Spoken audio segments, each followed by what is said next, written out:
Greetings, zombie scholars. It's Brian here. Hey, another Lains Logs. Just wanting to check back in. I've really been enjoying the discussion posts about Romero and reading your great comments, especially about race and gender. You're really breaking down exactly what's going on in that movie and situating it. I do want to say, if you haven't checked, I'm replying to a lot of your posts, so check for follow-ups. I don't want to miss any of your discussion, and when I ask a follow-up question, I would love it if you get an opportunity to try and direct my answer. One quick thing for this week, I've got a survey that I'm doing just to try and help me improve the course. The link is at the bottom of this log. It's something that will just help me improve things even as we go, because believe it or not, we're already halfway through this summer course. I'll keep the survey open for the next 10 days. It'll be a great opportunity for me to get some feedback and see if we can improve things as we're going through this process. Now let me talk specifically about what's going on now and what we're looking forward to in the future.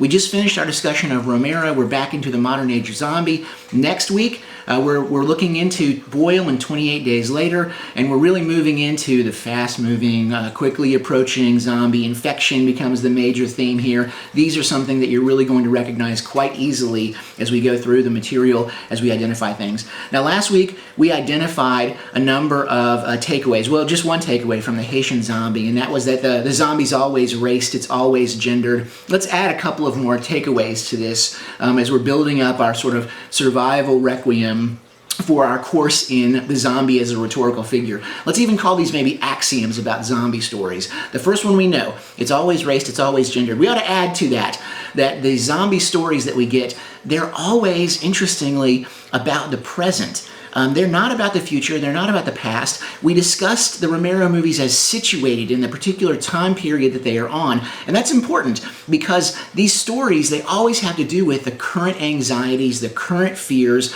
They're never off about things far off in the future, they're never about things in the past. They're always about current things that our society is dealing with, and that helps to understand the way that these stories unfold. We ought to probably add even a third axiom to that, and that is that the figure of the zombie, as we are quickly becoming to see, can represent a number of different things. If you looked at Romero's different movies, you know that the zombie can represent slaves, as it did in the Haitian stories, minorities, it can represent laborers, it can represent capitalists consuming everything, it can even represent communists. So the zombie is a sort of open rhetorical figure.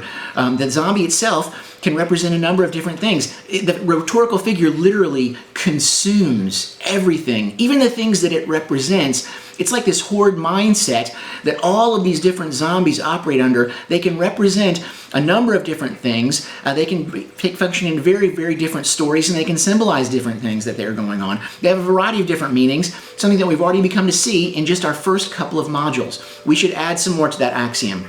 And that is that, as we learned in these stories from Romero, the stories themselves, they're not really about the zombies, they're about the survivors.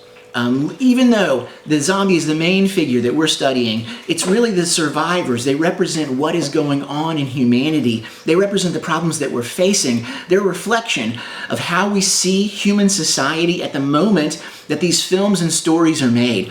We see these things in the zombie stories, so I wanted to check in on this and give a sort of update that really the survivors is really the important thing of these stories. Now, I enjoyed reading and viewing all of your posts on what a zombie is. I really appreciate those of you who are going with me in this sort of fantasy world for things. Great job on that first blog post. Second blog post is going to pick up this theme that the zombie story is really about the survivors, and the survivors are about humanity. I'm going to ask you to pick a couple of survivors that are in various Romero films, put them together, and tell me what kind of problems we might have trying to survive together. Because as we noted in these films, even in Night of the Living Dead, things are not always that easy when the survivors are put together, even in a life or death situation.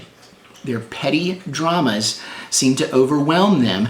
That's part of the important lesson of these zombie stories for things. So we're moving ahead into that second blog. Don't let it take too long. Keep on following up. And as we head into Module 3, we're going to see even more of our modern day zombie with Boyle, 28 Days Later, 28 Weeks Later, World War Z also on the front here, where we really have the infection of the situation moving in, and we're understanding the zombies even more.